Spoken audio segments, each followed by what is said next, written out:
miles from where we started. I should have never walked away. And parts of me believe that I should have seen it coming. I wish we had another day. Looking back, I understand all the things that didn't go the way I planned. All these thoughts keep me awake. It's this feeling that I can't shake. But we kept running and running, though we were out of breath. Wish I could have known that we're broken by the weight that's on my chest. I need to know how we got here so I can stand my ground. I just want to make it right this time around.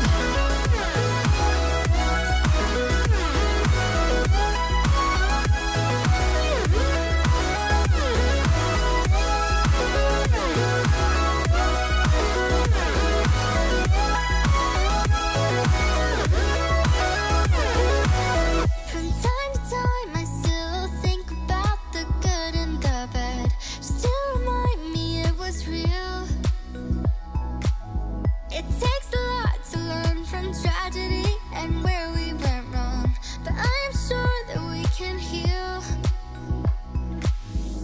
Looking back, I understand every word and every moment replays. All these thoughts keep me awake. It's this feeling that I can't shake. But we kept running and running, though we were out of breath. I wish I could have known that we're broken by the weight that's on my chest. I need to know how we got here so I can stand my ground. I just want to make it right this time around. Looking back, I understand every moment, all the things that didn't go the way I planned. Inside my head, all these thoughts keep me awake. It's the feeling that I can't shake.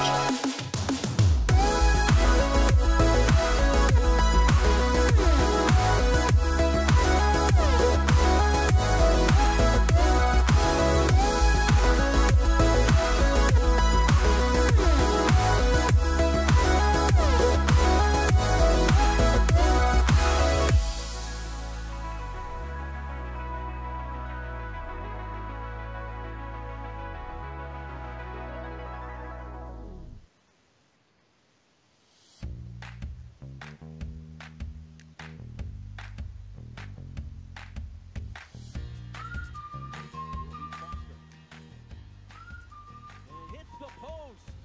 Oh my goodness. ¡Penetración, carajo! Here's Monroy. He's in here. Square ball, and that one deflected.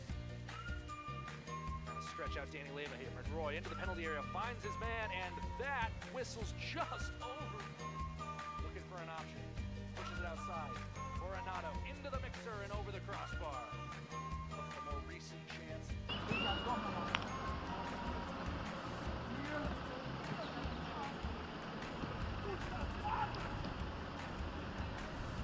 ¡No hay cómo! ¡Allá no es! ¡Allá no es! ¡Es aquí! ¡Si él no da bien! ¡Se perdió la puta pelota, chica la madre! ¡Punto!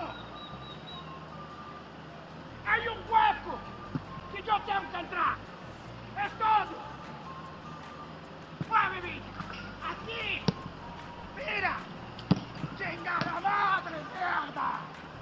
Estás copiando, Belito. 60 putos años de prótesis! ¡Ya No no me hagas eso, matan güey. ustedes!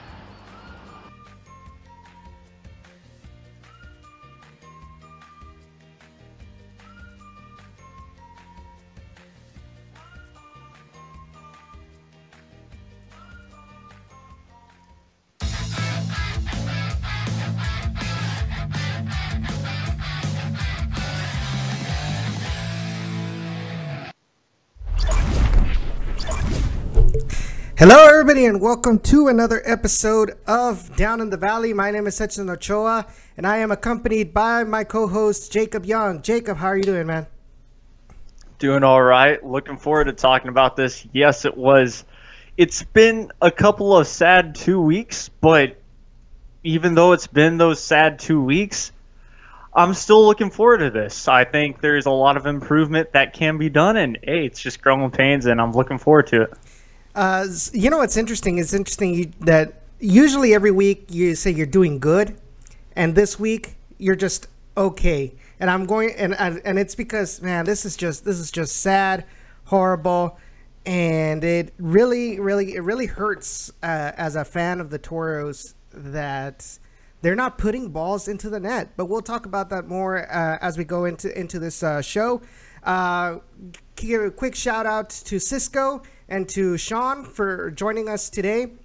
If you guys are watching right now, just letting you know that the phone lines will be open tonight. So call us at 956-622-5977. What are your thoughts on this past match against Fresno, the one the week before against Tacoma? Were you there at the match on Saturday? What do you think? And this is going to be one of the topics that we're going to be talking about today. What is your opinion on the boos that happened after the final whistle on Saturday? We want to hear y'all's thoughts. So you guys always hear our opinions, but it's time we want to hear your opinions on this as well. Before we go any further, I just do want to let you all know, guys, that be sure to follow our friends at the Beautiful Game Network. They make a lot of stuff possible, including getting our podcast out there in the many different platforms. Be sure to follow them on their Twitter at the BGNFM. Check out their website, bgn.fm, as well. While you're there, you can find us. You can find every other USL podcast, including, and this isn't USL, but the Mix Zone from our friend Jen Cooper. She is on the Beautiful Game Network as well, so be sure to give her some love as well, especially if you guys are Woso fans, Dash fans. They're really good, really good shows. I can approve it right now. Also, be sure to follow us on our social media. Follow us at Down in the RGV. We're for English on Twitter, and Spanish DITV podcast _ES. Follow us on Facebook, facebook.com/downintheRGV, as well as on Instagram, downintheRGV as well. I'm just going to say this right now. Be on the lookout because it's coming. It's coming. New website coming up, downintheRGV.net. It's coming up. We will let you know when it is ready to go live, so you guys can go back to enjoying the content that you had with downintheRGV.com. Also, be sure to check out the Beautiful Game Network's primary sponsor, which is Roughneck Scarves. They're the official scarf supplier of USL, NCAA, and of course MLS. Yes, Sean, that is a Portland Timbers scarf. Yeah. I mean, I've been, let's see here, been to Portland about 3 times. Once for a Houston Dynamo match, and the rest of the times for a Portland Timbers match, because it's a great place to watch a soccer game. And of course, I've been to Seattle. Guess what? I didn't buy a Seattle scarf. Why? Well, because the Seattle fans were terrible to us Houston Dynamo fans. And then, of course, I've been to Vancouver as well, so the whole Northwest trip, basically. And I've also got a Vancouver scarf, too. So, yeah, I'm a big fan of the Northwest, except for Seattle. Yeah, so hopefully that answers your question, Sean. Sean says props for that. Yeah, really. I hope to one day go to Portland Timbers, but we're being derailed. So let's go ahead and start with the basics. First of all, I do want to say, holy crap, they made me look like a fool on Saturday. I think they made both of us look like a fool on Saturday.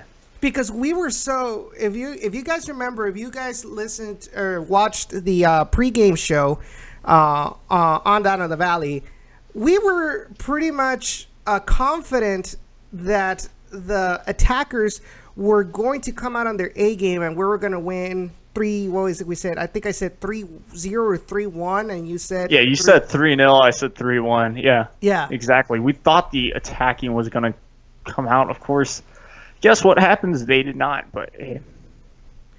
No, sadly, no. It was horrible. It was horrible to watch. That they just didn't come up. I mean, they had plenty of opportunities, up front, against the keeper, and they most of the times they either shot it sky high or had an opportunity to pass it to somebody that was open, and decided to take the shot from outside the box, way up high. If I'm not mistaken, the Toros had 15 shots in total. Only one of them was on target. Yeah. It was, the match stats for Houston. I got them, or Houston, wow. For RGVFC, got them right here. Yeah, it was total shots, including block shots, statistically 15 for full time. And, yeah, I mean, the shots on target, yes, exactly. It's one. That's just really, really bad. It's like Coach said, like, you can have all the possession of the world, because the Toros, if I'm not mistaken, did have possession. But it means nothing in soccer if you don't score goals. If you don't put that ball in the back of the net. Heck, I could settle if they could at least make the goalkeeper work, which they did not at all. Yeah, but also give credit to Fresno's defense, because also 5 blocked shots from Fresno. That's pretty impressive, given the fact that really RGVFC couldn't put they could only put 1 shot on goal, and the rest were blocked by Fresno. And of course, Fresno's defense helped the goalie not have to work for it. Yeah, because they did not allow like the players to have a clear, or not clear, but like, for example, like get a comfortable, most of them, and then there were some where they did manage to get past, and and our attack just they've really got to calibrate their aiming. It was just horrible. So for the starting 11 for this match, we had Nico Corti back on goal, Chris Duval, who came down from the Houston Dynamo, and so did Sam Junqua, Robert Castellanos, Kyle Adams in defense. You had Brad Dunwell playing as the only defensive midfielder. You had Isidro Martinez and Wilmer Cabrera, and then up on top you had Malik Foster, Camilo Monroy, and Carlos Esmal. In the bench, you had Ben Willis, Andrew Samuels, Andres Arcila, Jesus Enriquez, who was coming back from the injury.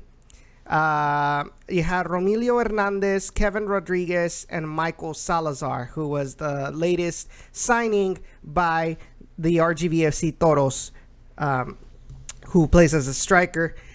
Fresno FC, you had CJ Cochran. You mentioned in the pregame show that he's a really good goalkeeper. Zachary Ellis Hayden, Michael Daly, Alex Cooper, Ramon Del Campo, Jamal Johnson, Jackson, the Brazilian, Seth Moses, Arun Basuljevic, who got the brace, Jaime Chavez, and Juan Pablo Cafa. And I know Coach Echeverri spoke really good things about Juan Pablo Cafa. Yeah, exactly. It's weird that Juan Pablo Cafa was down in a USL match, considering his talents in general. So, yeah, really impressive lineup from both sides. For me personally, speaking for RGV, that's a perfect lineup for them, considering that not just you've got 4 defenders, which is perfect, and then it's just a 4-3-3, so 3 attackers. And of course, right then you're telling me that you couldn't get anyone necessarily. Yeah, you couldn't get any shots on goal or anything like that except for 1. That's tough to do when you've got 3 attackers.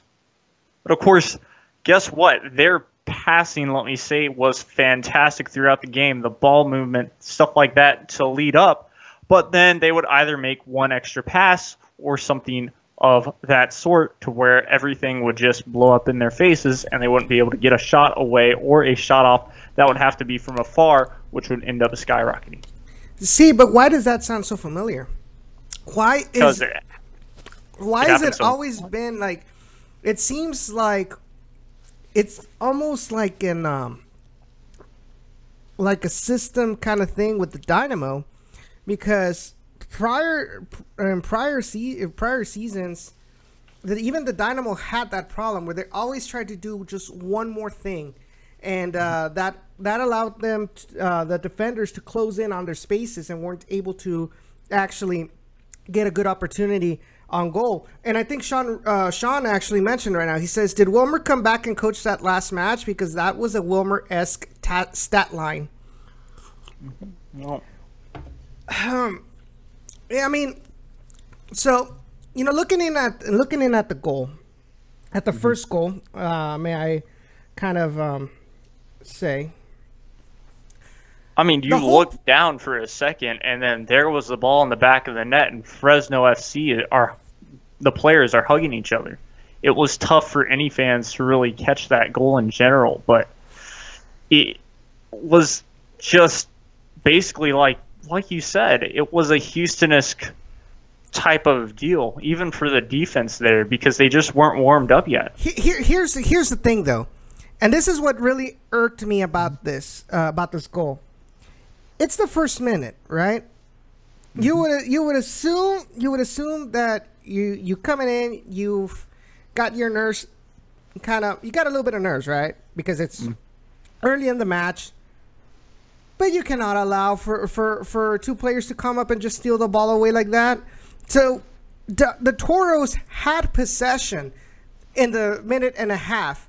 I believe it's Sam Junqua who loses the ball like right outside the box. Bad control. Instead of trying to pass, because he had two players. He had looked like it was Kyle Adams, and I'm gonna want to say it was Chris Duval.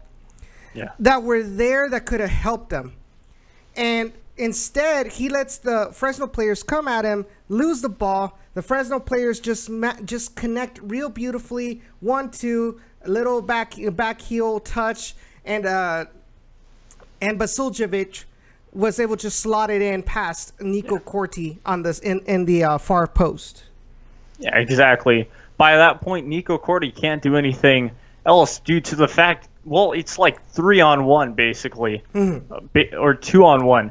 But you get my point. There's still at least one more player for him. So Nico's going to have to guess one way, but you're going to have another player to guess what? Just pass the side, slot it into the back of the net. So nothing that Nico could do. It was just everything leading up to it. That's the problem right there. And of course, it was early. And RGVFC, they could have rebounded. The only problem was now you are chasing the game instead of controlling it. Here's another thing from this play. And if you guys are interested, if you guys that are watching right now, the highlights are available on YouTube. So you guys want to go check that out and kind of see what I'm talking about. But if you guys notice the run that Basuljevic runs towards where Jackson is, you see Brad Dunwell trying to intercept, but the ball is passed over to Jackson. Now, Brad Dunwell hesitates because he believes that Jackson is going to turn around and take the shot, but instead pretty much gets a really minute touch on it to just let the ball go, continue to go towards back towards Basuljevic, and that's where he gets just a huge space for him to shoot. And like you say, there was nothing Nico could have done because it was just a low, hard shot on target. Yeah. It's tough. That's sadly the way that it was at the start of the game. But of course, even after that, RGVFC, in my opinion, did look great. The only problem that I would give is right at the start of the game, and I kind of mentioned this on Twitter, but it was just something that happened so much during the game were the challenges, and a lot of them were kind of dirty. Fresno or even RGVFC didn't necessarily get the ball on a lot of those challenges, and so when the ref had to call a foul, he didn't want to give a card at the beginning of the game. And so when Fresno FC and kind of RGVFC got that idea, oh, he's not going to really call a hard foul, or he's going to call this foul but not really punish them for that, well, let's do it again and continue. And so, of course, as it started, my kind of bold prediction was kind of coming true. More and more times happened, and sure enough, there were a couple of cards given, but not as much as there kind of should have been. And so, of course, the ref right at the start lost control of that game, and so it kind of hurt RGVFC from that point. Yeah, so I'm looking at stats here, and other than possession, everything else, it was just pure domination, especially on defense by Fresno. Fresno had, and this is where I think you were coming from, Fresno had an 88.9 tackle success rate compared to 66.7 by RGVFC. It also mentions that the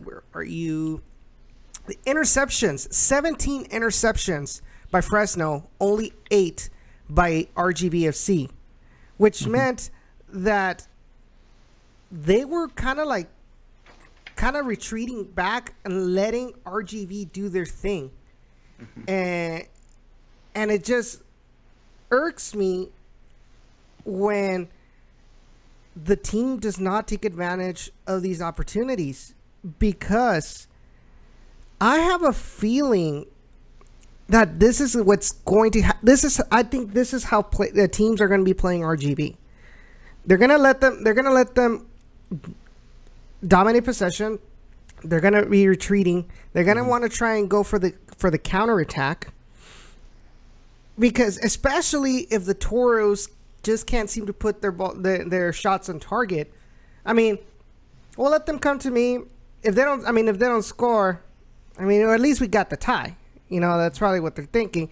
But if we have one opportunity to slot it in, there's a less chance that they're gonna draw, because they're just so bad with their shots. Yeah, and you also bring up a good point too, because right at the end of the first half, if I'm not mistaken, our colleague Cesar, he was in the room with me. He brought up actually a good point, which was that RGVFC started to play that way as well, where they kind of parked the bus, waited for a counter attack. And when that happened, he said maybe that's the way that they should play, because they looked better than they had looked from basically controlling possession and what Fresno FC was basically letting them do. And yeah, it's funny also bringing up that whole counter-attacking scenario. Let's go back to last year as well. It was kind of the same deal. That's the way that those teams would play against us. Even we'd kind of play that way on the road, but at the same time, we would end up getting the goal first sometimes, or taking the lead late. Late, I guess, early second half-ish. And, of course, giving teams a chance to come back and score due to their counter-attacking ability. It happened versus LA Galaxy 2 last year as well. So, yeah, it's something strange about this that a lot of teams, no matter what, I think they're going to keep playing RGVFC until they figure it out. Because, yeah, you bring up a great point. It's just happened so much for RGVFC.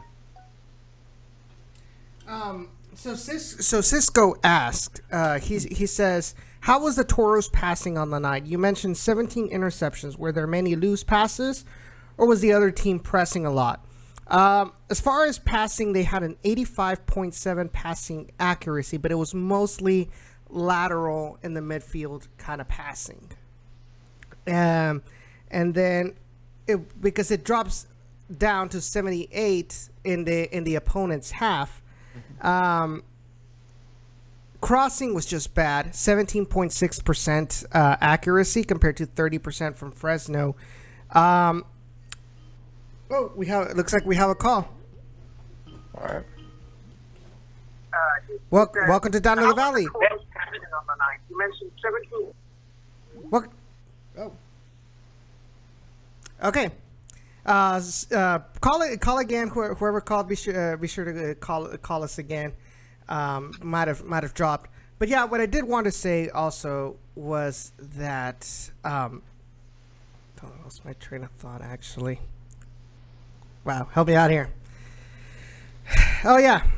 So I think it was a combination. I think it was mostly pressing. That's how Fresno got their interceptions. Because other than that, when you can see the passing accuracy was decent, but once they got to their own half, or once they got to Fresno's half, that's where Fresno started to pressure the attack. Excuse me, and then you had, you talked about the shots, and that's pretty much all I can say as far as that. We could have had a better game if we put our shots on target, if the attackers made better decisions by the time they got into the box. There was one opportunity where it was Malik Foster with the ball, right down the middle. And I believe it was kind of like a counterish attack because the Carlos Small was on the left, like all alone. And you had most of the defenders were on the right side. And Malik Foster, instead of passing it over to Carlos Small, who could have gone 1v1 against the keeper, decides to take the shot from outside the box and pretty much doesn't even get on target. It goes way up high. It looked more like a field goal than an actual shot on goal. And there was many opportunities like that as well.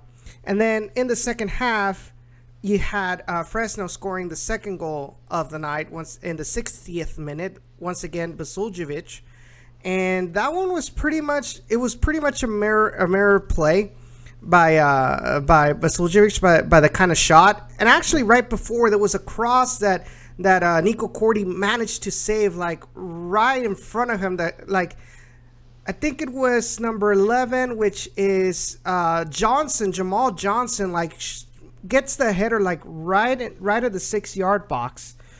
And just by pure reflexes, Nico Corti is able to block that shot. Then in the 60th minute, you had the second goal. Right through the play begins right through the middle, and then they just sent a lob through ball over to Basuljevic. This time he was marked closely by Kyle Adams, but his shot like went right in between the legs of Kyle Adams, and there was nothing Nico Corti could have done to stop it. It was just a pure beautiful pass by Juan Pablo Cafa. It's just that talent, that vision that a player like Cafa has.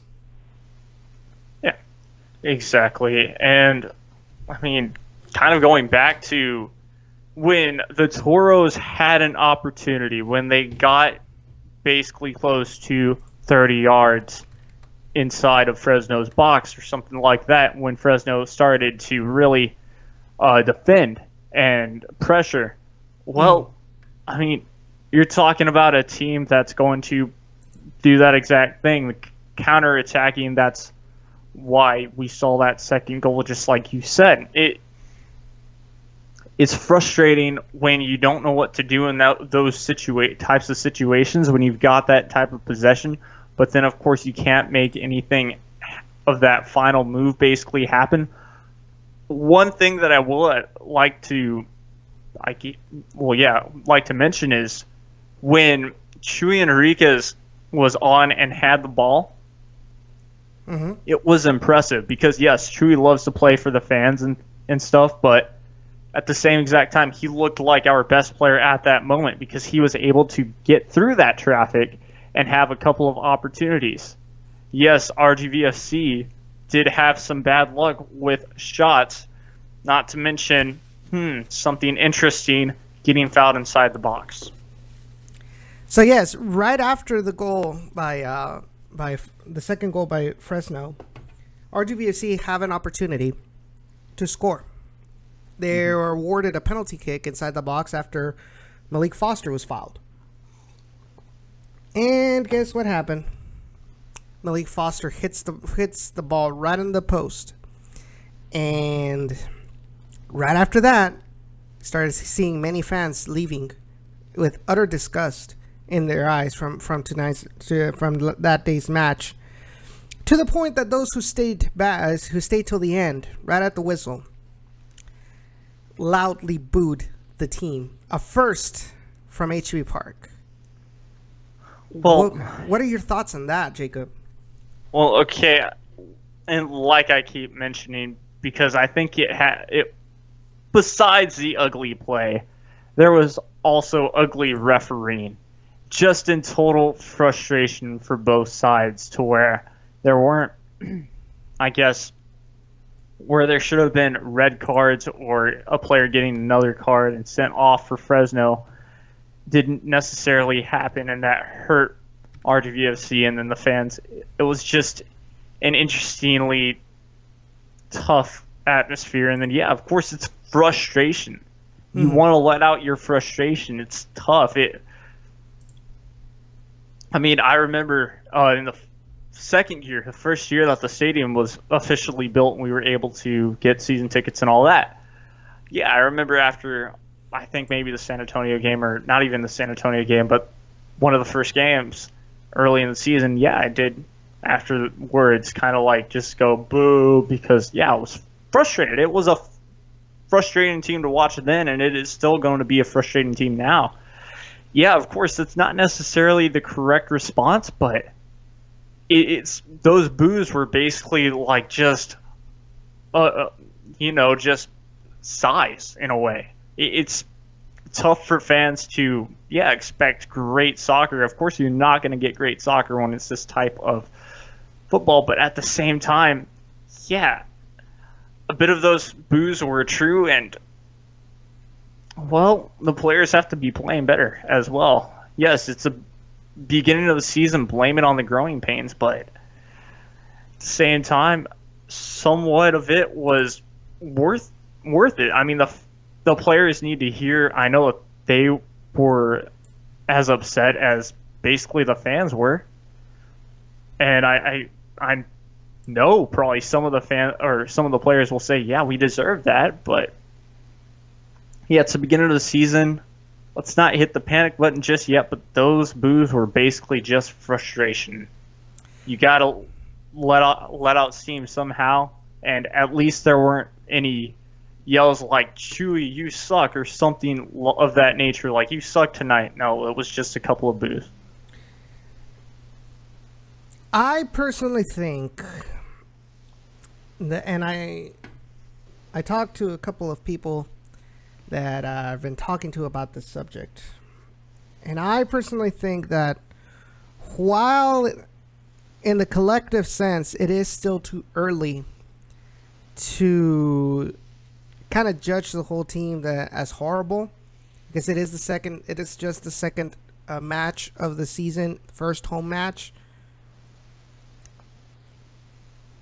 I think the attackers, the strikers, had it well deserved, and we keep on beating this dead horse about shooting accuracy, and you're being paid to do this. You showed it in preseason. You guys can't put the ball on target.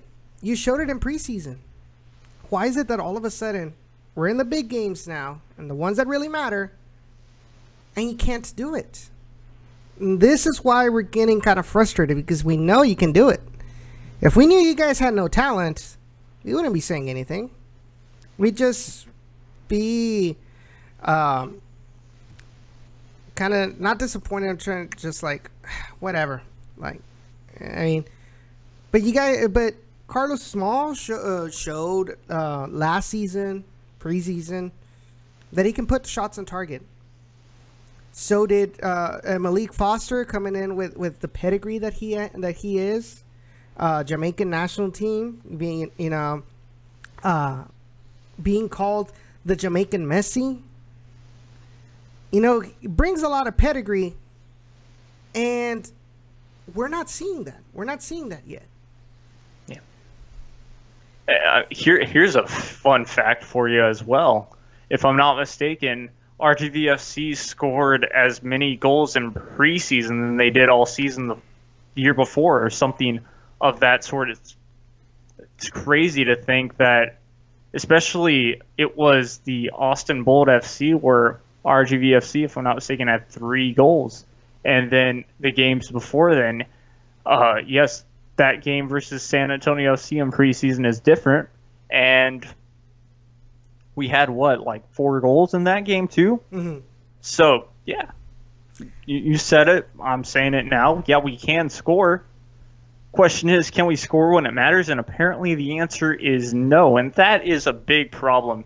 Yeah, we had the most fans at the stadium that we have had in a while. Basically, the stadium was half full. Mm-hmm. And they were cheering for us. They were cheering for this team. And it was nice to hear for a change. I mean, Edson, you were there. You heard it when RGVFC had a huge opportunity to score, how loud the crowd got, how excited, how into it they got. But, of course, well, the attackers couldn't put the ball in the back of the net, and so that became a problem. And, of course, yeah, the frustration blew, and we heard it after the game. So, yeah. Yeah, we know they can do it. And they tried to pressure Fresno's keeper, Fresno's players. Whenever Fresno got a yellow, the fans were there pressuring the referee to make sure that what they thought was a good call. Hey, when they called the penalty, it was a loud cheer, Yeah, which it was we had like not we heard in scored. a while. Yeah, Mm-hmm. and then you just hear the collective when he puts it right in the post. So Joe Granson, he posts on chat. He says, "I took family members of mine to this past game. Just like you guys, I sold them. We had great forwards. They are hardcore Liga MX fans. The performance and the booze did not help my cause of encouraging them to attend more matches." And we keep talking about this, whether it's here or whether it's in Generation Orange. We talked about this yesterday. The biggest excuse Dynamo fans that never go to the stadium had was, well, this team isn't fun. They're not scoring goals. They're not entertaining. And right now we're at a point with the Toros where you want to convince others to get the Toros fever and be passionate fans of the Toros. But if the people on the pitch aren't responding, they're gonna, especially if they're hardcore DMX fans, they're used to a standard. You might not agree with it, Jacob, but you have to admit Liga MX talent is higher than USL talent. Oh, it's higher than USL talent for sure. Yes, that is fair. That is fair for sure. So they're used to that, and then they start seeing these. And I believe, Joe, if I'm not mistaken, I believe you're a Tigres fan too, right? So that's even higher of a standard because Tigres, the level of players that they have. And you come into this and you start seeing Carlos Esmal, you start seeing Malik Foster can't get a shot on goal. Why should we come and watch this crap? Forgive me the use of the word, but why should we come back to watch this crap when I can just stay at home? I mean, remember, it's a Saturday. Toros play usually at 7:30 at home. Tigres, when they play at home, usually play at 7 p.m. Why should we come to the stadium and not watch the Tigres match for this when I could just stay at home and watch better soccer, even if it's on TV? Exactly. And real quick, side note, this year's Houston Dynamo team, oh my goodness, are they exciting to watch? Because so far they've been really exciting to watch. I've enjoyed watching them. But now, of course, back to Toros talk. Yeah, this team is totally different. And so far they've shown encouraging signs.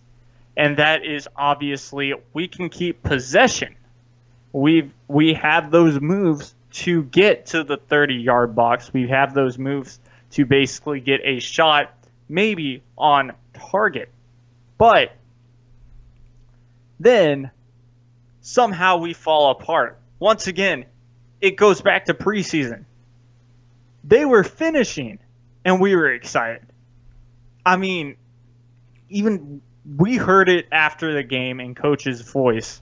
It's frustrating. Ray, I know, he goes to the afternoon practices sometimes. I bet you he can vouch and say, yeah, they finished too. Why can't they finish when it matters? We don't know. It's going to hurt attendance. It's going to hurt this program in general. Yeah, you're trying to attract fans. How do you attract fans? And this is normal in any sports circumstances in general. You got to freaking win. And how do you win a soccer game? Just like you said last Saturday, summing up soccer, whoever puts the ball in the back of the net more wins.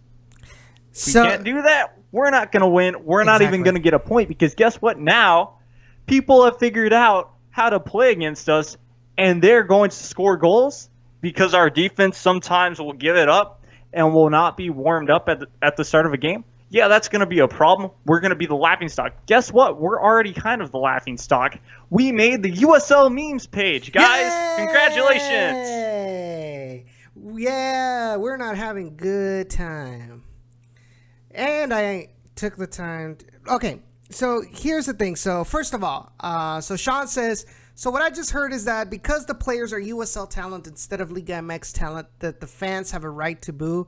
No, Sean, I did not say that. I said what I meant by that is that there's a whole thing where you weigh what you want to do, your pros and the cons. Should I go to the stadium? Yes, it's a local team. I'm being told that these players are good, that they score a lot of goals. I go, they can't even get a shot at target. Why should I keep going? Where I can stay at home and watch TV, watch better soccer.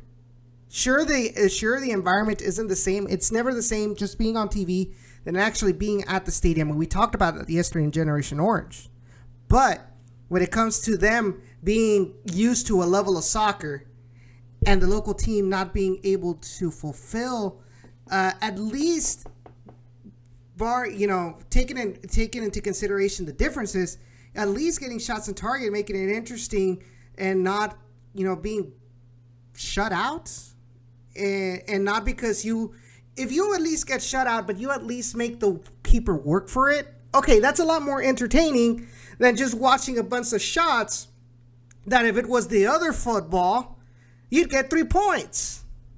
You understand what I'm trying to get, Sean? I'm not mad. I'm just kind of frustrated, and not at you, but I'm just frustrated at this whole ordeal. And then Sloth says the Chivas versus America match was at the same time as well. Yeah, but I mean, Chivas is a complete dumpster fire. But I mean, they used to be good, but now they're not. Yeah, but at the end, this is like the biggest rivalry, according to them. This is the biggest rivalry, the most historic rivalry of Mexico. And I know there were a couple of people that are Americanistas that. What? All right, this is weird. Anyways, I hate the Skype apps for so many reasons.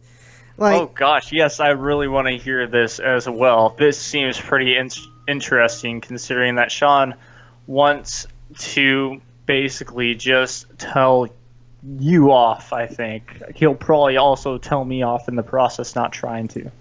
But I mean, yeah, it's going to be frustrating, and yeah, you're not going to get people in seats. And yeah, those boos, sure, they were kind of not right, but at the same time, like I said, it was frustrating to watch. And when a team is frustrating to watch, I'm sorry, you've got to yell or do something. Welcome to Down in the Valley. I'm going to assume that this is you, Sean. Of course, I had to let you guys finish your conversation. So let me ask you a very simple question: are there Liga MX teams that have players forwards specifically that struggle to score goals? Yes, in the bottom of the table, yes. Okay, bottom of the table. How frequently are their fans booing them in the first home match of the season? Do they even have fans? Well, but I'm just saying, how frequently are their fans booing them in the first match of the season? I guarantee you those crappy teams are still outdrawing RGV. Oh, sure. You do have a point there, but then again, these are teams that have always been mediocre. Yeah, sure. AKA But Cruz I mean, again, yeah. So just like the Dynamo, RGV suffers from a couple of different things, but specifically one thing in particular, and that's that they had success early, and now the fans are having to deal with what's it like not having a top-level elite team in the USL Championship. And unfortunately, I look at it from the position of the Dynamo fan that has been a Dynamo fan since 2006 and can say, look, I've been with this team during the highs and the lows.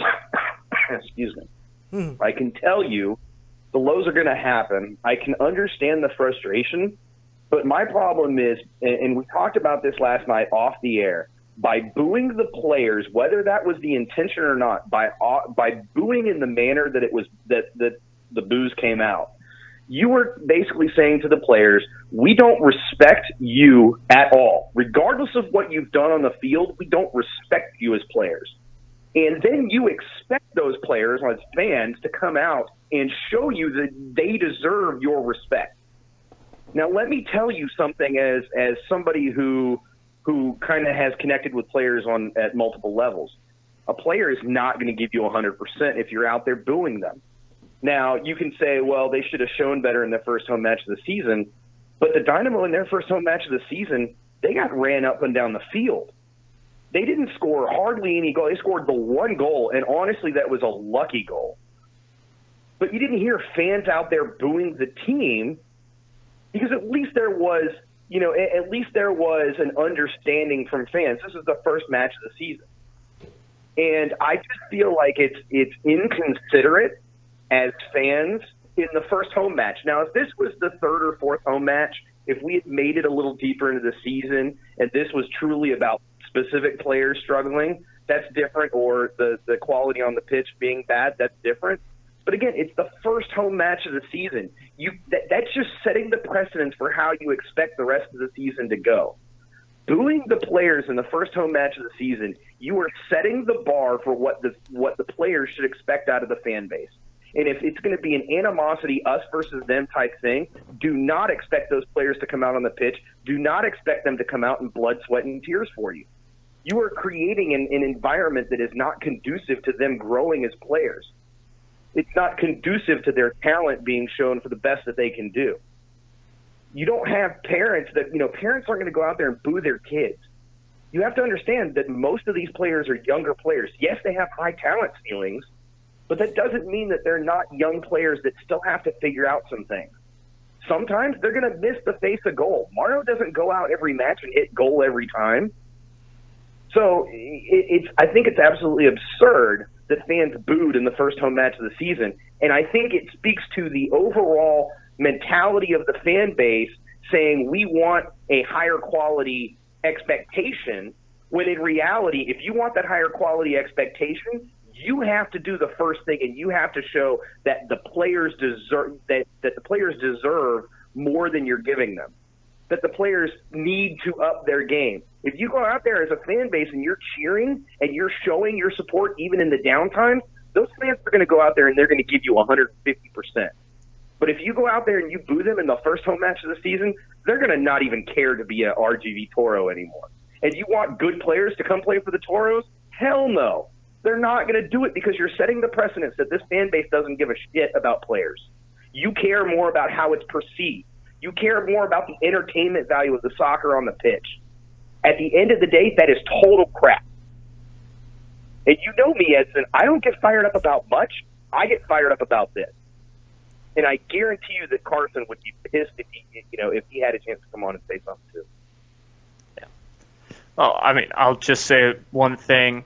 The first game of Houston Dynamo this season was a lot different due to the fact that they benched most of their great players, considering AJ De La Garza due to the fact that they were playing Guastatoya and all those players. Yeah, that's why they got ran up and down the pitch, because they didn't have a full 11. But, yeah, you do show a good point. But also, I mean, Cisco also says how much of that frustration was left from last season. Sure, and I do get that, and I think you have to give, as a fan base, you have to give RGV credit. They went out and tried to address the issue by bringing in Malik Foster. Now, does that mean that he's the total answer to the problem? No, but this is a guy they brought in with the hopes that he can become something better, something more. And I think as a fan base, you at least have to acknowledge that they attempted something instead of just sitting on their hands and hoping it gets better. They did make moves. They attempted to improve the team. It's not always going to come true. It's not always going to be, the greatest moves that work out. It's just not always going to be that way. But as a fan base, it's highly important you support those players, because this is the first time those players are getting a chance to play in front of you. Mm-hmm. Malik Foster now has the absolute worst impression of the fan base. If I'm Malik Foster, I have no desire to play for RGV, and I'm going to have no desire to ever play for the Dynamo. Ever. Because that's the impression of the fan base that he now has. So I think it's just important to remember that Edson and I talked about this last night on the show, and we've talked about it now for the last few weeks. As a fan of the club, you are a representation of that, not only the entire fan base, but of the club itself. And if you're going out there and you're booing the players in the first home match of the season, you're saying that as a fan base, that's what's most important to you. Not supporting the club, not supporting the players, not supporting the coach, not supporting what the front office is trying to do, not supporting ownership, none of that. You're saying you just don't give a damn, and unless it's better than what you had last season in one match, that it's not good enough. And at the end of the day, you can't judge a soccer team, soccer players by one match. Because here's the problem, right? One match, players have bad matches. It happens. Again, Maro's not always going to hit the goal. Trust me, he's not, and he doesn't. Last match, he had a howler of a match. He didn't have a good match last match. But at the same time, fans aren't out there booing him. So I get it to carry over from last season and the frustrations there, but I just think there needs to be a mentality reset. There needs to be an understanding that this team may not always compete for a USL championship. This team may struggle right out of the gate early on in some seasons. That doesn't give you a right to boo them. Booing them is a classless act as a fan base. And yeah, I know I'm going to ruffle feathers from RGV people that are listening, and I really don't care. It needs to be said. I get the frustrations, but there are a better way to voice your frustrations. Go on podcasts and yell and scream at podcast hosts. Trust me, they love it. Go write articles on the team and how they're struggling. Go make posts in the comments section of Facebook and Twitter. But don't do it in that environment, in that way, the first home match of the season. There are better times. There are better ways. Be a respectable fan base. Show that you actually give a damn and you actually really, truly care. Because in my opinion, that shows me that it's more just about the entertainment value than it is actually seeing the growth of players, seeing the growth of the club, seeing the improvement of the club and the improvement of the players. Yeah. And, that's just my opinion, but that's my opinion for whatever it's worth. So if you don't agree, go ahead and tweet at Sean Ringrose on Twitter. Oh, yeah. He's ready for you. Come on with it. Bring him. He's ready for you. I welcome him. Okay, so here's the way I see it. And you do have a point, because this team is designed with development in mind over getting results.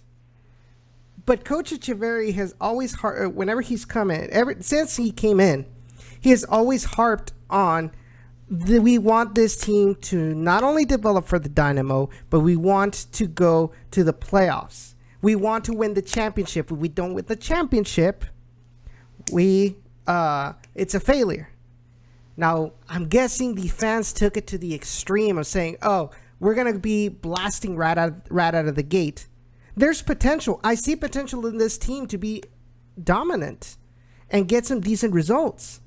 The issue is they're not getting those shots on target, and that's 2 straight games in a row where they're not able to. Now, I personally would not boo, because I understand it's very early in the season. There's still a lot of rust to take care of. But I am a little bit disappointed that the huge drop off in their performance, and I'm specifically talking about the attack. That's where the biggest difference between preseason and the actual season happened. The defense has been decent and has been relatively decent throughout all these matches. Sure, there are some mental lapses, but the second goal was just beautiful build up by Fresno. And you have a player like Juan Pablo Caffa against all these young players. Even coach said it. He's out there running around everybody, and our players had no idea how to stop him. And that just helps them with experience, especially if you have just one person out there defending, which is Brad Dunwell, who just came out of college. And then you bring in Sam Junqua and Chris Duval to replace, especially Robert Coronado, who had done an excellent job against Tacoma. Obviously, let's not forget, whenever the Dynamo does send down some players, it's always at the last minute. So they don't have time to practice with their RGV teammates to kind of learn how to communicate and know a little bit about each other before going out there on the pitch. So all of these factors are affected this, but still, I mean, I just don't know what to say anymore. It caught me by surprise by the booing.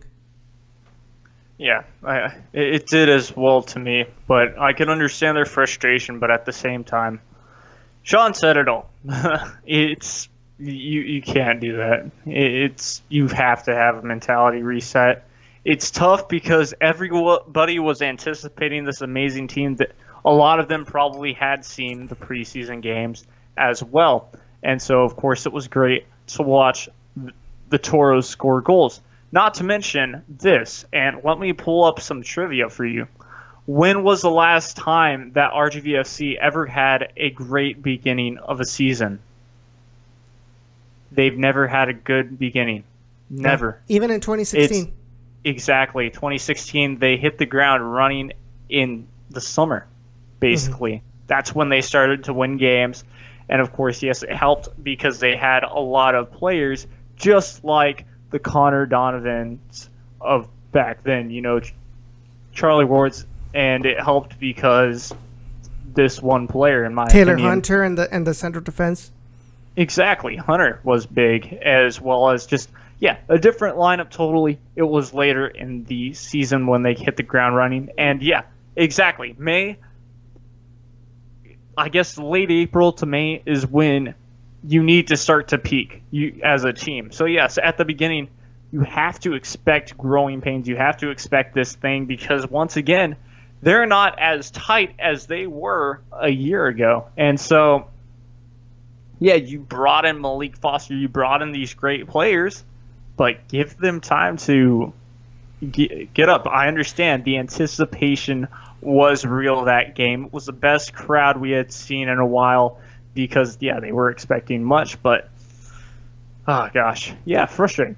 So, thank you, Sean, for calling on the show. Really, really appreciate your point of view in this whole aspect. Everybody else that's watching, be sure to call us as well and give us your points of view. I'm pretty sure nobody else has the same similar point of view as Sean. Some others might think that they did deserve it, or anything in between. Cisco says, how would fans feel if players came out and said they didn't feel the fan support was there or enough, that they want the fans to be more involved during games? Oh, Cisco, that would kill everything. Like they'd come off as, and now I'm understanding the point he's trying to make. They'd come off as what's the word I'm looking for? No, not conceited. Opposite of humble.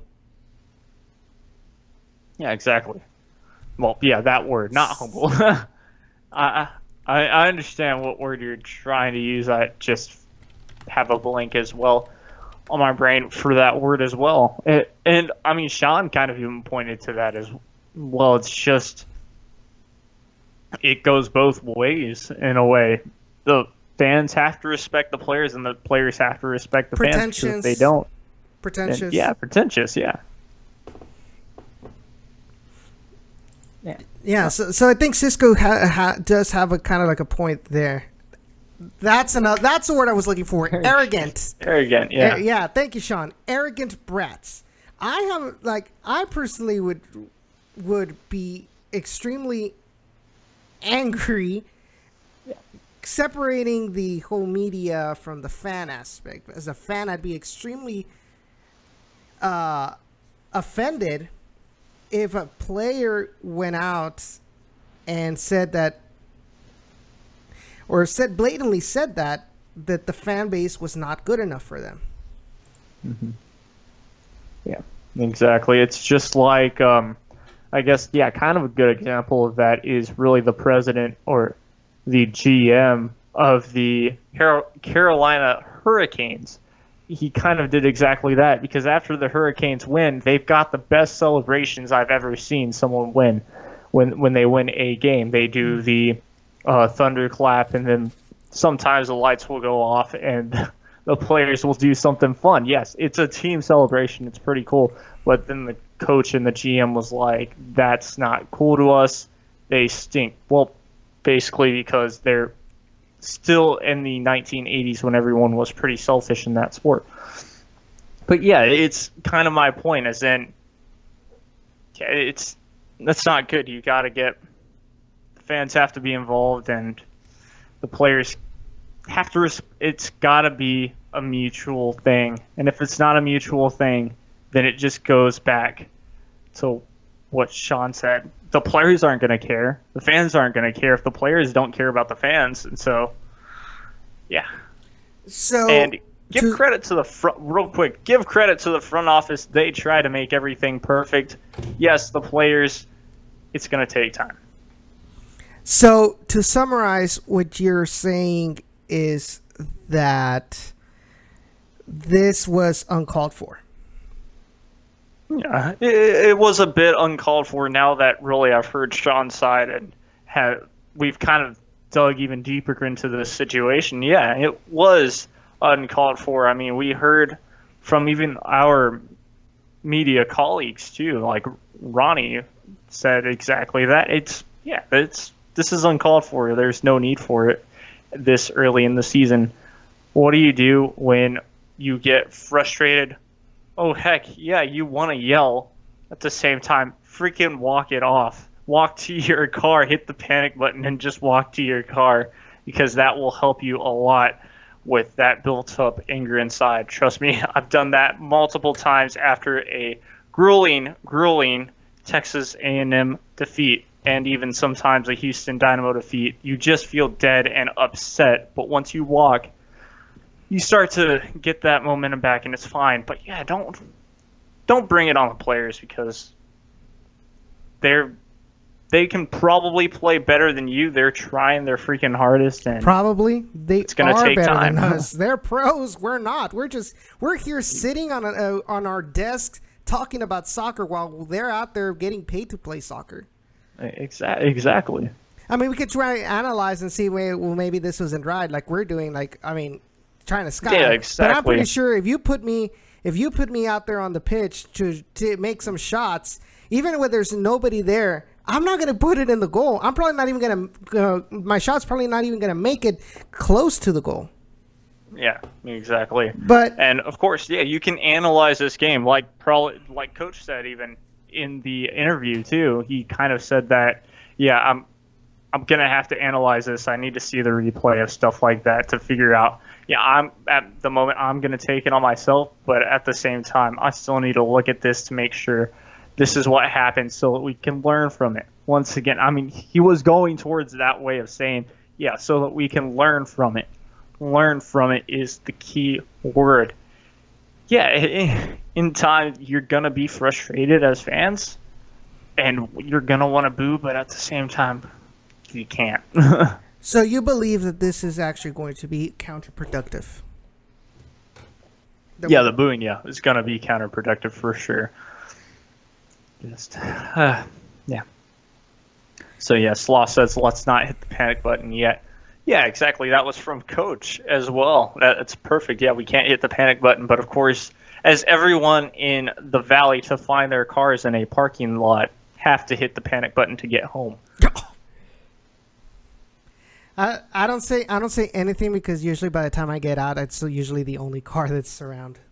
Yeah, exactly. Yeah, but no, I don't know. It's sad. It's sad. It's sad seeing how early in the season it seems like some fans have given up on this team.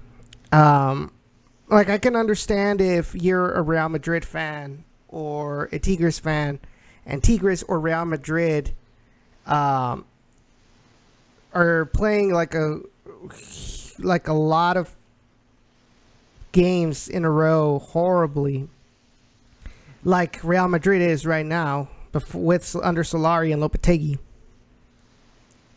Sorry. Then you hear if you heard the games for Real Madrid this season, the Real Madrid fans at the Santiago Bernabeu booed the players directly, even straight to Gareth Bale. Like they'd boo like Gareth Bale whenever he'd come on, whenever he'd grab a ball. Like, oh yeah. And obviously now you start seeing Gareth Bale's actions of showing the finger to the fans, not celebrating with his teammates. It does get counterproductive, like Sean says, because instead of motivating these players, they're like, I mean, why should I get motivated for these ungrateful brats? Like Sean said. Exactly. It is big time counterproductive. And yeah, before we get to Cisco's thing, of course, Real Madrid, that's a totally different situation due to the fact they've won so many Champions Leagues and Liga, whatever that championship is. Yeah, La Liga, there we go. And yeah, they've won so many of those. They're held to a higher perspective when at the same time you come down here. This team is not known for anything, really, due to the fact we are a we're a development team and in the USL Championship. Sure, we're not having a great time, but at the same exact time, you know that this team is trying and they're going to be able to figure everything out, but it's going to take time. So Cisco says Atlanta United lost the opener to the Dynamo last year 4-0 and won the whole damn thing in 2018. Yeah. The difference between that is, well, let's remember that Houston Dynamo was basically playing with their full lineup and Atlanta United was not. They were, I think, missing a couple of players. I don't think they even had Joseph Martinez on the pitch. Something strange like that with a lot of their players, and it was a weird thing. And once again, that one was actually on the road, Cisco, where Houston Dynamo played at home, and so Atlanta United had a different way. Yes, Atlanta United lost their home opener and probably lost their opener, but probably won their home opener is a different story. And so, yeah, it's just, of course, you don't want to see that happening, but also, I mean, fans down here, they're used to at least getting a draw or something like that, but just, yeah, they need to start scoring. Fans need to respect the heck out of this team.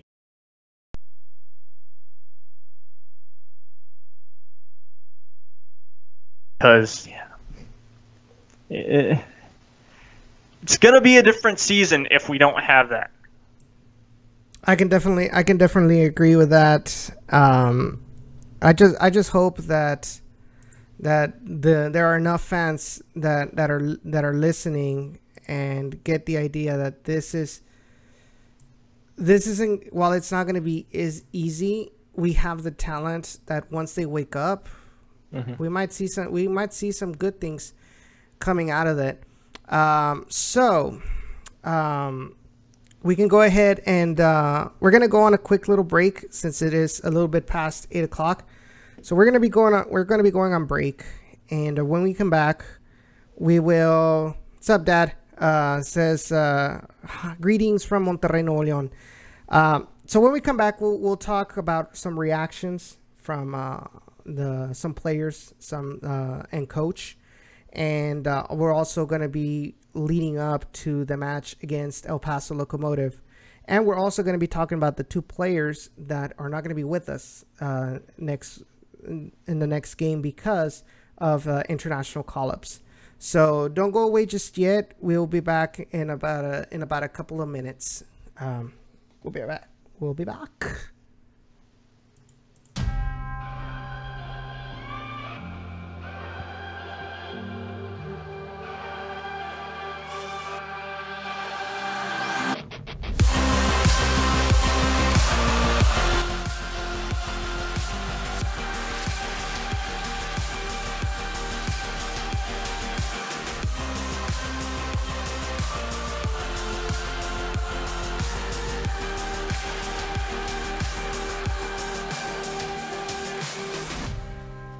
Giving me more than whispers in the dark. The last time is always on my mind. I'm sorry, and that's all we got.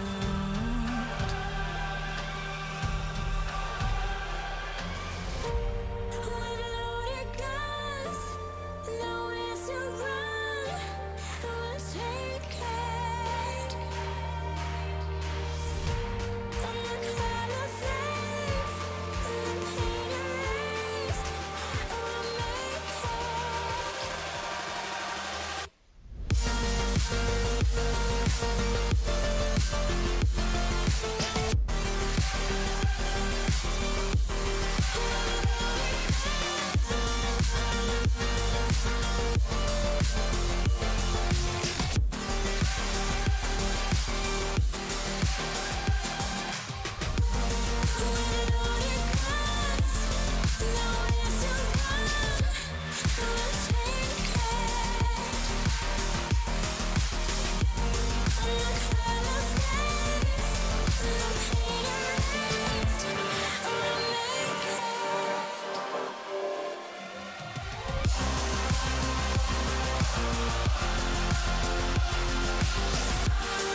All right, guys, we're back for the second half of the show for Down in the Valley. My name is Edson Ochoa. If you guys don't know us yet, my name is Edson Ochoa. I'm accompanied by, I keep on getting this wrong. Accompanied by my friend Jacob Young. In the first hour of the show, we were talking about the match against Fresno. We talked about the unexpected reaction from the fans after the home opener. And so now we're gonna go past that. I think we've beat a dead horse when it comes to that topic.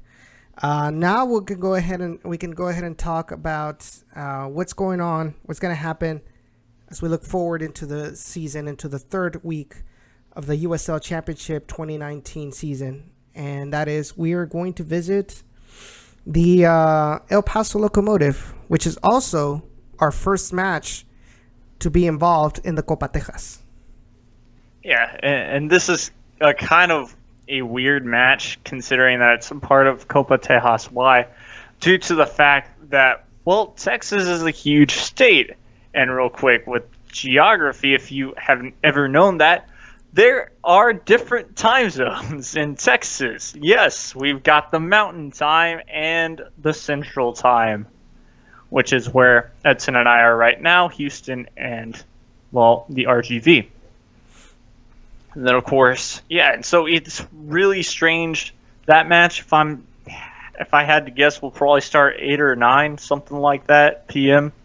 Central Time. So, yeah, it's going to be super strange. I'm looking forward to it. The only problem that I'd have is, well, it's going to be thinner air up there, for sure, due to the fact that, well, El Paso is near the mountains. Yeah, definitely. So, El Paso Locomotive, they didn't start so well either this season. They lost in their home opener in the first match of the season. I believe it was a sold-out crowd. They lost 3-1 to OKC Energy. Then they went out there last weekend and tied against Real Monarchs 0-0 at Zions Bank Stadium, which is pretty decent, taking into consideration the altitude, the weather, etc., and that they're away. Now they're coming in this weekend, this Saturday, and they're going to be hosting the Toros over there at Southwest University Park. Preliminarily, what are your thoughts on what we can expect about this match? What can we expect from this match? Well, for sure an RGVFC team that will be ready to score goals. Yes, I know that we've been saying that now for about 2 weeks, but this time I think it's true, as in, well, this team, now they've played on the road and they've also played at home. And they've gotten basically to witness 2 types of weather. One, basically near freezing temperatures, and another, well, let's just say warmer temperatures than freezing. It was still pretty cold and a bit interesting, to say so the least, but because it's just different than RGV. And, of course, now they're going on to play in the mountains, which is something that I guess you have to play in the West. But, yeah, something to expect, I guess, is just, yeah, this defense is going to be – I think this defense is really going to be able to be on form. Yeah, they might not start on form just right off the bat, but once getting into the game, as long as they don't give up a goal early, I think they'll really be able to have this different mentality, and I think they'll actually be able to play with kind of that counterattacking mentality. I don't really expect them to try and control possession as much because – it's hurt them. Even in Seattle, or Tacoma, excuse me, they didn't have possession really. Or, I mean, they did have possession, excuse me. Yeah, they did.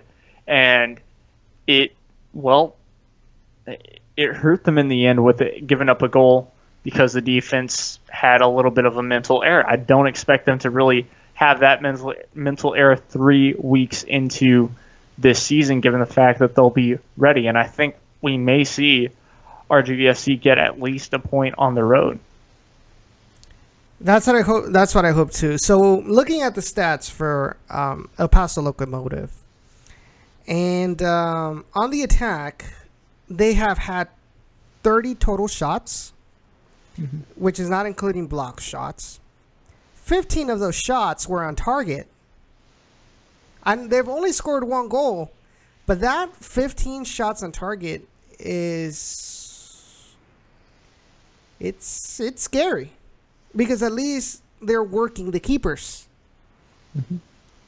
So, and then you look at the Toros and their stats so far in this season, and it's not that good. And you look at those same stats for attack, they've had 24 total shots, not including block shots, only 3 on target, and a penalty missed, 0% conversion rate. So, will this be a wake-up call for the players? What happened last Saturday, including the boos? Will this be a wake-up for them? Or do you think that is going to be a morale killer? Actually, we touched upon that. I personally think that we might get 1 goal out of this match. What's up, David? Says, love the jersey. I have one too. Oh, for the Cuervos one? Yeah, it's pretty sweet, man. But going back to the topic in hand, I don't know. I think we're gonna score 1 goal, but I think we're gonna let in 2. So my prediction on that would be a 2-1 loss, and we're gonna be starting on the wrong foot the Copa Tejas fight. Yeah, that is possible as well. Yeah, I think it's going to be more like, I think the match that we had last season where we should have gotten 3 points on the road at another baseball field, but only ended up getting the 1 point due to the fact that it was a bad misplay by the ref where it should have been advantage. Instead, it wasn't really advantage called, and either way, a goal was not counted. And, I mean, it might be possibly that way because, yeah, I think it could be.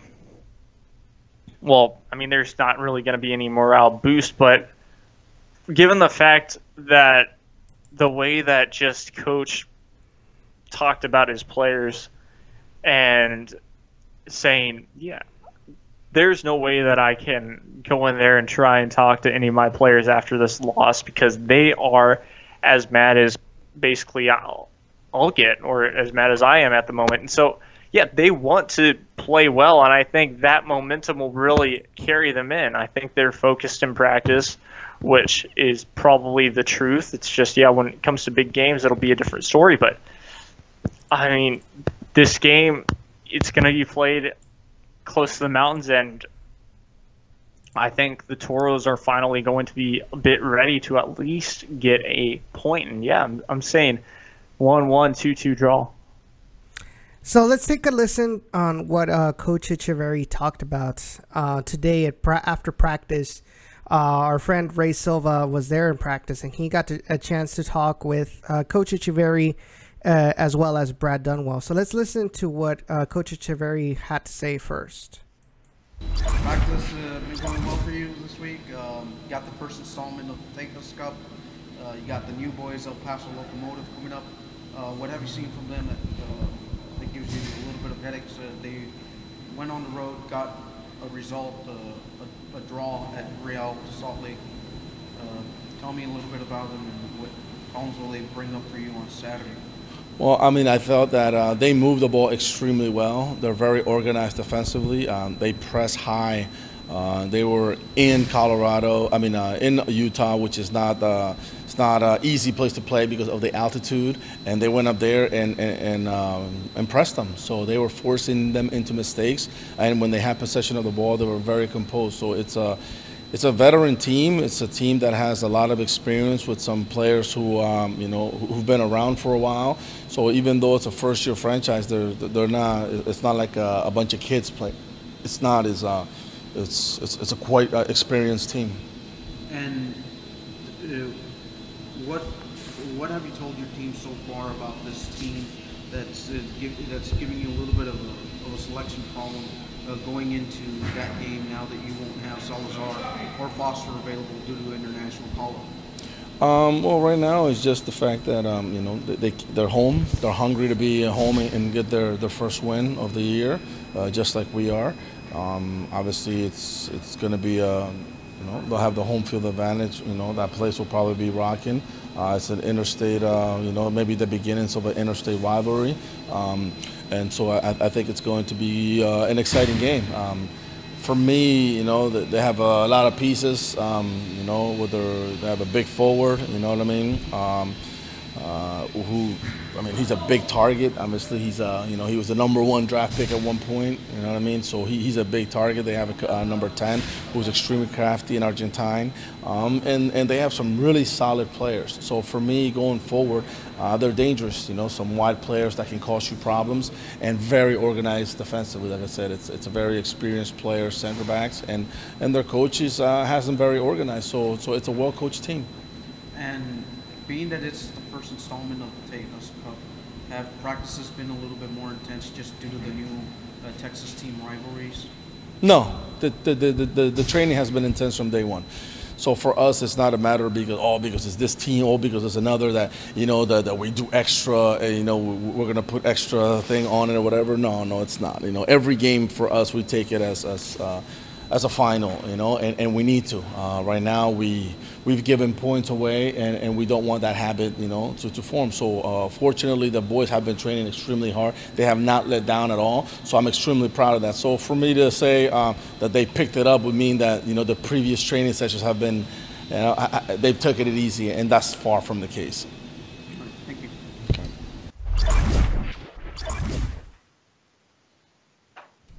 So that was Coach Echeverry talking about the match against El Paso. He says that they pressure a lot, which is going to be interesting how our players are going to be reacting to that. He also did mention we're not going to have Malik Foster. We're not going to have Michael. I was about to say Michael Salgado. Michael Salazar. They've both been called up for international duty. Malik Foster with Jamaica, and Michael Salazar with Belize. But we do have Chuy back. We do have Carlos the Small still. We have Camilo Monroy. We've got Wilmer Cabrera Jr. and I think I'm missing somebody. But I think with those three up on top, Camilo Monroy, Chuy Enriquez up on the left, and Carlos the Small as the striker, I think we can do some damage. Now, El Paso Locomotive, as he mentioned, they did tie 0-0 against Real Monarchs. Real Monarchs, keep in mind, though, that they were down a man in the 32nd minute. And they were able, like I said, to keep the shutouts on both. It seemed like El Paso was able to keep more possession. They had 63.6% compared to 36.4% for Real Monarchs. I mean, which is normal for a team that is a man up. They had 10 interceptions compared to 14 for Real Monarchs, and the attack 17 shots, 9 of them were on target. And like I said before, this is what scares me. They're able to get a lot of opportunities on goal and keep it on frame. Mm-hmm. So if either of our goalkeepers, whether it's Ben Willis or Nico Cordy, are on a bad night, that's going to be a danger. We have to keep, the Toros defense has to keep El Paso Locomotive from getting these opportunities on goal. So El Paso had Logren Ketterer, Brian Revelon, Andrew Fox, Mekak Jerome, Kiro Intoko, Richie Ryan, Derek Gebhardt, Yuma Monsalves, Sebastian Contreras, which is the 10 that Coach Echeverry talked about, James Kaif, and Omar Salgado. I know Omar Salgado because he used to be with Tigres. He didn't play much, but he was a Tigres player. So I had been following him just a little bit, and I know that he is someone that they need to take care of. I don't know. Like, the key is making sure that if the Toros do have those opportunities on goal, which I'm pretty sure they're going to have, they have to make sure they have to be mentally prepared to get that on frame. Work the keeper, like Coach said after the match. Yeah. Exactly. And I mean, the good thing is really that we can kind of tell, especially from even just the first game, the defense makes one terrible mistake that leads to a goal, because Ben Willis just, I mean, he was not really able to save that in general, just due to the fact that it was first, and then the first save, and then of course the rebound. So yeah, I mean, yeah, I just feel like, and can kind of tell that I think the defense is going to be ready for this, and of course, I think morale could necessarily be low, but at the same time, I think there is a really good fire in RGVFC that can come out and shock a lot of people. Now, of course, yes, this is at a baseball park, so it's going to be different. And depending on how they make, or how El Paso Locomotive has made their field, will be a big factor too. One thing that I've actually heard, especially, and I might bring this up a lot throughout the season, my cousin, he all kind of trains with them due to the fact that he goes to that school. Well, on the practice fields, they're a lot more narrow than their actual regular size HEB park. So it's kind of a difference. It might be something to do with why they were so good in 2016 compared to a bit of now, just due to the fact of how they're training. They're used to a smaller field or a narrower field than a wider field, but of course they wanted a wider field due to FIFA games and all of that. Mm-hmm. But of course, yeah, moving on, for Fresno FC, it can depend. When they were in Tacoma at that baseball field as well, that baseball field, in a sense, was kind of narrow. Was, well, at least narrower than HEB Park's field. And you bring that up too, that will probably end up benefiting RGVFC, considering that's the way that they practice. And, well, I mean, that could be a great thing for RGVFC. So now let's take a listen to what Brad Dunwell mentioned to Rey today after practice. Dunwell, first home game, how did it feel being out there, and what have practices been like this week for you? It felt great to get out there. Obviously, very disappointed with the result and the first result before. But practice has been going well. We've been addressing the issues that we need to address, and hopefully we'll get some different results come that next match. Okay, first installment of the Tavis Cup. You playing the new boys El Paso Locomotive. What has Coach talked to you about them during practice, and put that game plan into play and get the victory out? Yeah, he's been saying they're going to be an experienced team, so that's something that hopefully we can be using our youth, using our athleticism to hopefully get around them, and so they're going to be smart players, but hopefully we can match that. Being that this might be one of the newer rivalries in the USL, does the intensity at practice pick up a little bit, only because it's another border city, an in-state rival per se? To be honest, we try to keep the intensity like the same for any opponent, but I don't know too much about the Texas rivalries. Hopefully I get a good start, and I'm coming this Saturday. Thank you. Yeah, thank you. So one of the key things that they keep on harping is that they try to keep practices, no matter who it is, they're always going to be intense. They do mention that they have been working on fixing the mistakes and the problems that they've been having throughout the beginning of this season and these last two matches. Let's hope that that this is the case, and we can get a decent result over there in El Paso. Yeah.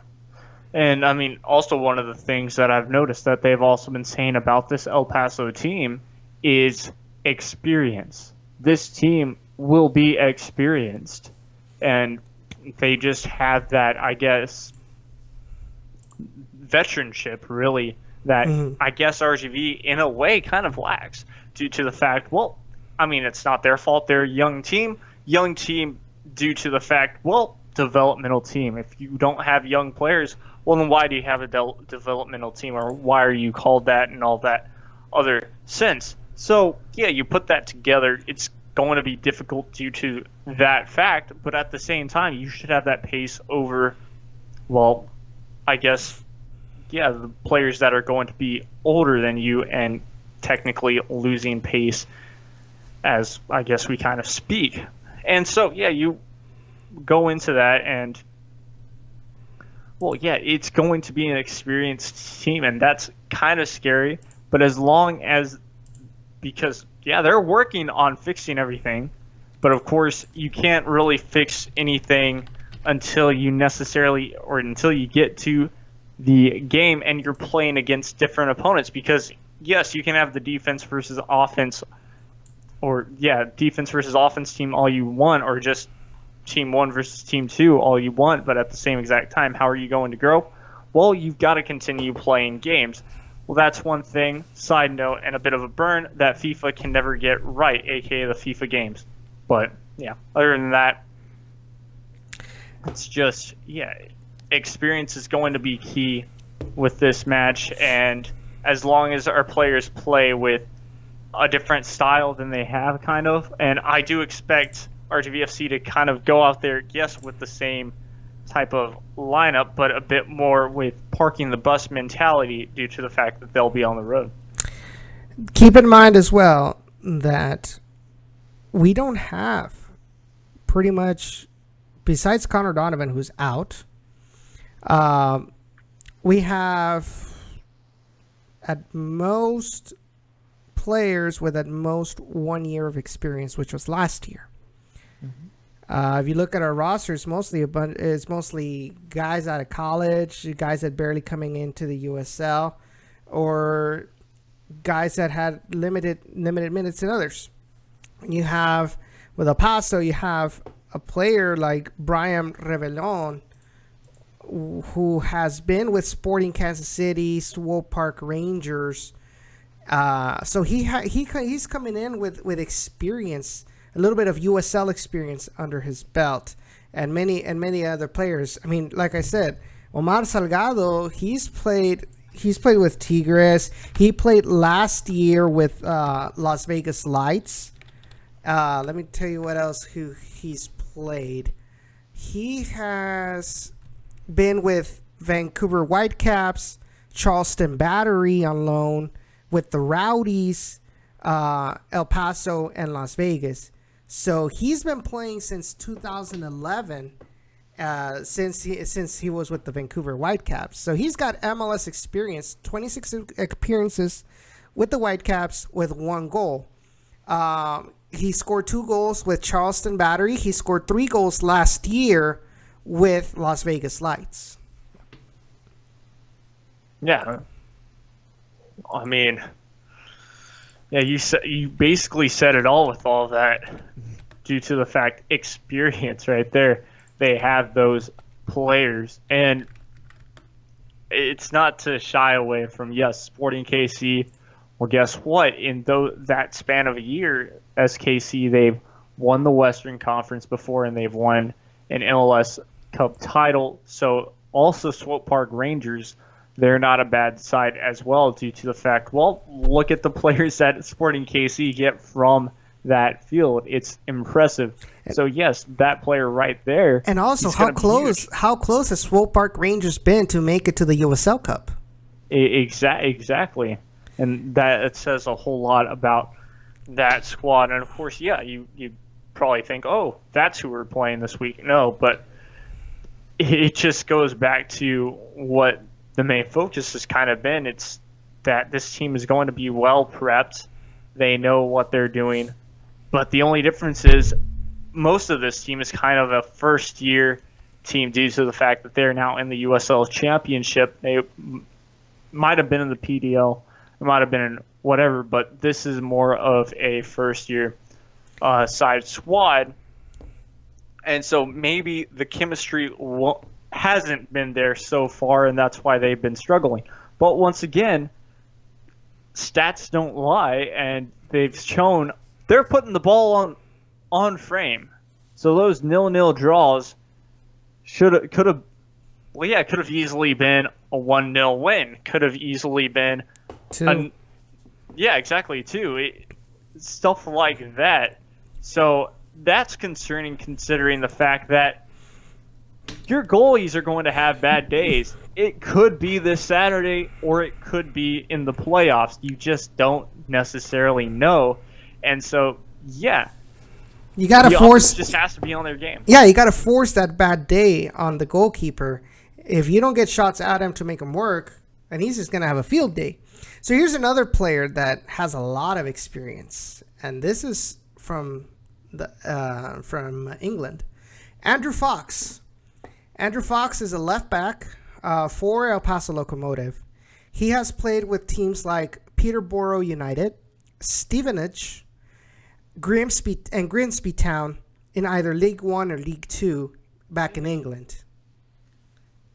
Yeah, those are fantastic teams. Of course, yes, Grimsby Town, sometimes they are not amazing, and they've been close to obviously getting into the playoff positions to move up. Mm-hmm. But,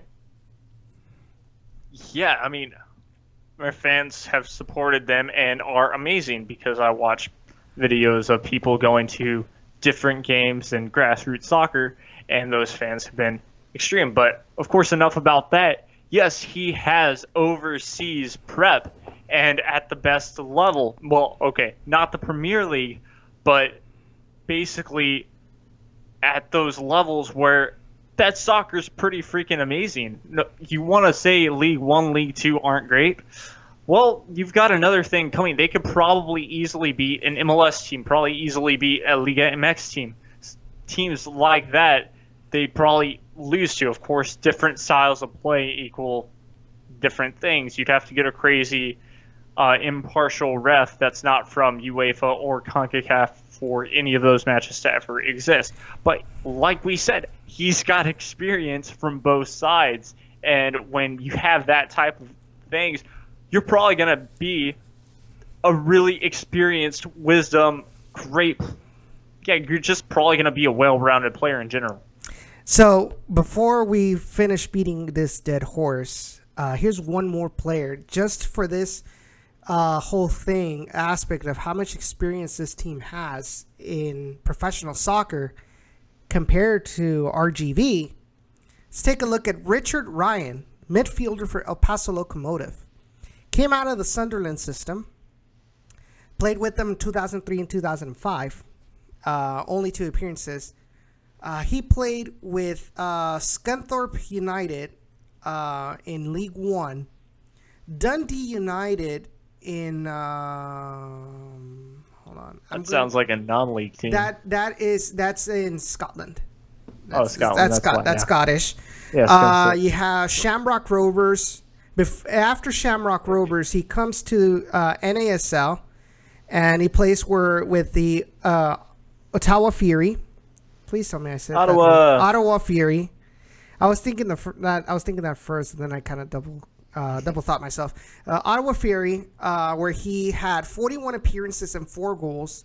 He played 5 games in 2016 with Jacksonville Armada before he was sold or transferred over to Miami FC in NASL. 43 appearances there. FC Cincinnati last year. 15 appearances before coming into El Paso Locomotive. He did play. He does have some under 18 national team experience with Ireland, with the Republic of Ireland. Impressive. That if you want to go as simple as that, it's just impressive.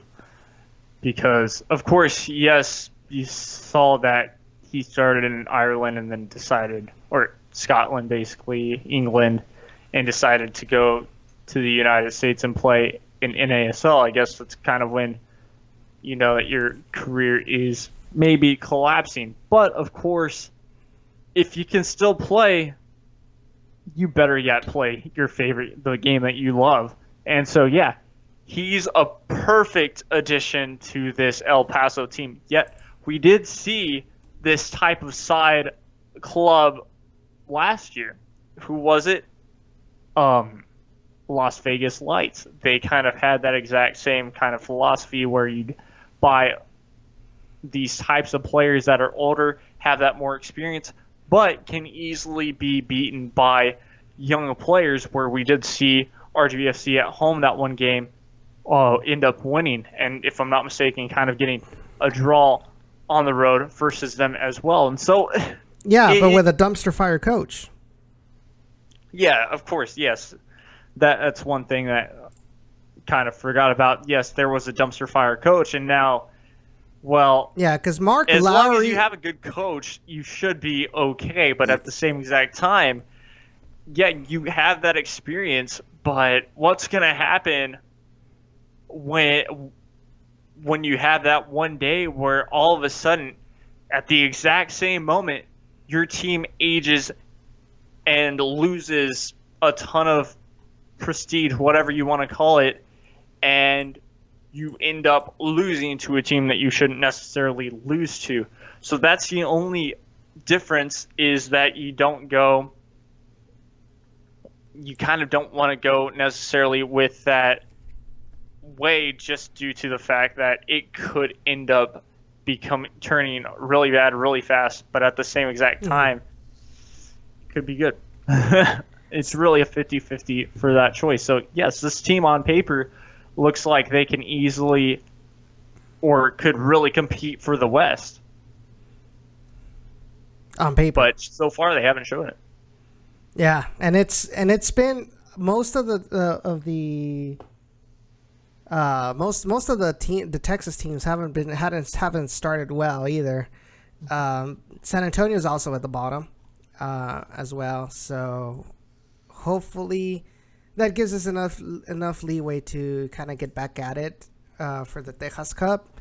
But this Tejas Cup, just a quick little description. This is just something between supporters groups. This isn't like a supporter shield, which is given to the team that scores the most points in regular season. This isn't the MLS Cup. This is a fan created thing. So really not much value to it. Yeah, it helps the rivalry between the fans of all the Texas teams, but that's pretty much it. It's hopefully we can to get a decent result and get back to better ways after that match, because after this we play El Paso. The Toros are away again at Tulsa, and Tulsa right now is actually pretty decent. Hold on, let me check, because I know Tulsa. They actually had they cleaned house after last season and how bad they did. They cleaned house, and so right now the Roughnecks are in 7th with 4 points. They drew in their opener against Portland Timbers 2, and then they defeated Orange County SC in Orange County 5-3. So they have firepower. The Roughnecks have firepower this year. I mean, that's a big shock to see due to the fact they've really never been good. But, of course, yeah, it just takes the cleaning of the house. I mean, we saw last year how much benefit it kind of did to even the Toros just cleaning out the front office, to actually someone who cares as much about this team as they do about the other affiliating team, not talking about Houston Dynamo, talking about the ones in red. I'm not really going to bring up that name because they don't need to be really brought up on this podcast, just due to the fact that, well, sometimes there are rivals in just trying to get the crowd. But, yeah, it's going to be an interesting game for sure, because, yeah, we're on the road once again. And in Oklahoma, I don't think the Toros have really ever done as well as they should have, especially with the weaker team. Yeah. Well, last year they at the end of the season they won. They won in Tulsa. Oh yeah, that's right. because last year, to me, close to the end of the year, you've got nothing to lose, so you're going to try something different. And when you're able to just bring everyone forward and just try, magical things can happen, and of course wins can happen as well. And so, yeah, but this is at the beginning of the season. And now, of course, you make me start to think, if the Toros aren't able to get anything out of El Paso, well, then maybe they'll get their season really getting started against Tulsa, where they can even come out with a surprising victory, just like we saw. Of course, it was later in the year in the LA tour where we faced LA Galaxy 2 and the Orange County FC, where shockingly we beat Orange County, a team that went far in the playoffs. So in Tulsa, the Toros historically, they've been hit and miss. They've won twice and they've lost twice. In 2016, the first time, which was in their pretty much their inaugural game in USL ever, they lost 2-0 at Tulsa, which you talked about. You mentioned it, that the Toros have never really had a good start to their tournaments. Then later on in that season, in the 22nd week, they annihilated the Roughnecks 5-0 in Tulsa. These are all just away games. 2017, they lost 1-0 at Tulsa. And then, like I said, last year, they won 2-1 in the 30th match day, which is about, I think it was like 2 weeks before the actual end of the season. So, like I said, it's hit and miss. It's going to be hit and miss with in regards to who do you think is going to win. It's pretty much the coin is up in the air. I don't know. Out of these two away matches, I think at most we're going to get 1 point. Yeah. I just feel like that that Tulsa is going to be a team to be reckoned with this year, from what I've seen. Hopefully it doesn't happen. Like, hopefully they'll kind of falter. What I know, or from their schedule, they're going up this week against, let me get that. Google's a lot faster to get their matches. So they're playing Sounders FC, Tacoma Defiance, on the, you know what? Never mind on that. So right now, Tulsa is losing 2-0 to New Mexico United in the 43rd minute of the match. They might not be as hard as that match against, who did I say it was? The match against Orange County make us seem to believe. We went on with the whole aspect of what we thought of Orange County last season, them being a really good team, and then Roughnecks going over there and annihilating them. Might have been a fluke, you know. Where they're losing 2-0 right now to New Mexico United. There's still another half to go. We might see some reaction out of the Roughnecks, but next week, they're on the 23rd. They're going to be at home against Tacoma Defiance, and then they're going to be hosting Friday the 29th at 7 p.m. They're going to be hosting the Toros. So I still think at most we might get, if we don't tie in, let me take that back. El I'm going to say Paso? 2 points. I'm going to say 2 points. Oh yeah. Tie, both ties. I think that's what's going to happen, which is decent enough in soccer. Yeah, exactly, especially when you come onto the road. I mean, just bring it up real quick. Last year, yes, a title runner-up for even the MLS Cup finals for the longest streak halfway in the summer once again. Mm-hmm. It was the Portland Timbers, where they went on a crazy interesting spell of just draws. Like, not really losses, but just draws, whether they were on the road or even at home. It was incredible to hear about and kind of witness as well. But, wow. Yeah, it is possible, really. So it is possible for sure. Here's something amazing. You look at the score line, 2-0 New Mexico United. Possession-wise, Tulsa has 60% so far. Which continues to harp on this whole idea that it doesn't matter how much time you have the ball in your feet. It doesn't matter if you don't score the goals. Yeah, it's a big time. I think this is the story of this year in general for the whole USL. Because guess what? They've only had one shot, and it was not on target. In this half, they've only had one shot. New Mexico 7 shot, 4 of them on target. Yeah, exactly. Which proves the counter-attacking method is the way that you should play against teams, no matter what you're feeling or what your team is capable of. Due to the fact, well, we've seen it with our own eyes now about 2 weeks, and now, of course, just talking about it tonight with the Tulsa Roughnecks game. I wonder what possession Tulsa Roughnecks had versus Orange County SC as well. And, of course, the same deal goes with even El Paso, too, the way that El Paso's season has gone. 44% for the Roughnecks. Yeah. Exactly.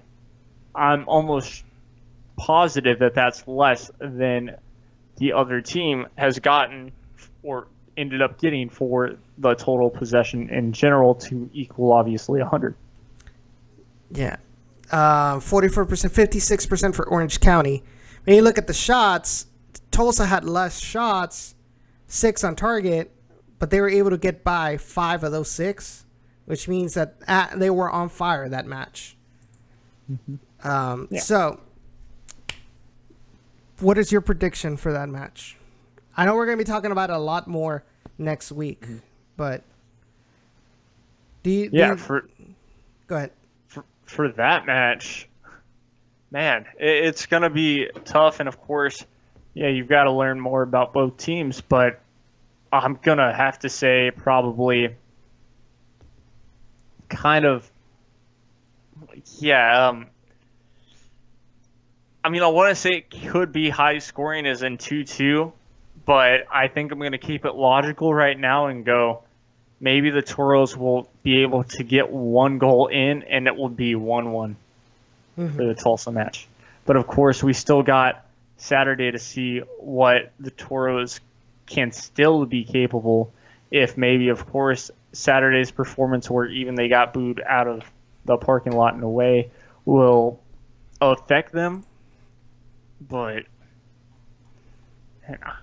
I don't know. Yeah, I think it could be a draw for sure. But like I said, we still got Saturday to see what the Toros are capable and even what Tulsa's capable, because I'm almost positive that they'll probably have a game this Saturday too. Well, the week 4 is going to be until the that's right, the 23rd, which is this Saturday. So thank you guys for joining in on the show. We really appreciate all of your support. If you guys have not liked this video already, be sure to give it a like. Be sure to share it with your friends. Subscribe to the channel if you haven't already. We're continuously during the week, we'll be tweeting out any news that have been coming up. Like we did mention, we're going to be without Malik Foster and Michael Salazar for this game against El Paso. Hopefully they'll be back healthy for the Tulsa Roughnecks match, and hopefully we can get some better results. Jacob, thank you so much for joining in once again in this episode and this week, and hope to see y'all next week. We should be back for every Wednesdays unless something happens. Then we will let you know, and then we'll let you know when that will happen. But for the most part, we will try to maintain Wednesdays as a regular Down in the Valley show days. Thank you so much for all your support. Be sure to follow us on our social media at Down in the RGV for English Twitter. Spanish Twitter is DITV Podcast _ES. You can follow me personally, although I don't recommend it, on Twitter at Eochoa _8. You can also follow Jacob. Jacob Young 456. And also follow on Instagram, Down in the RGV, Facebook.com/Down in the RGV. Be sure to check out our podcast when they go live on the following podcasting platforms: Spotify, SoundCloud, Stitcher, BGN.FM's website, Google Podcasts, and Apple Podcasts.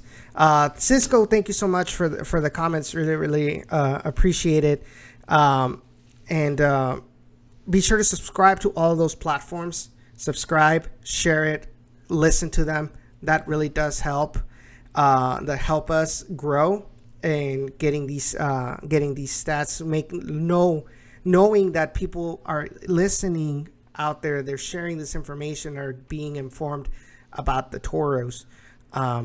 Lastly of all, be sure to be on the lookout for Down on the RGV.net, which is going to be our new website. Whenever that does go live, we will post you on let you know about it on social media. Thank you all so much. We'll see each other next Wednesday. Take care.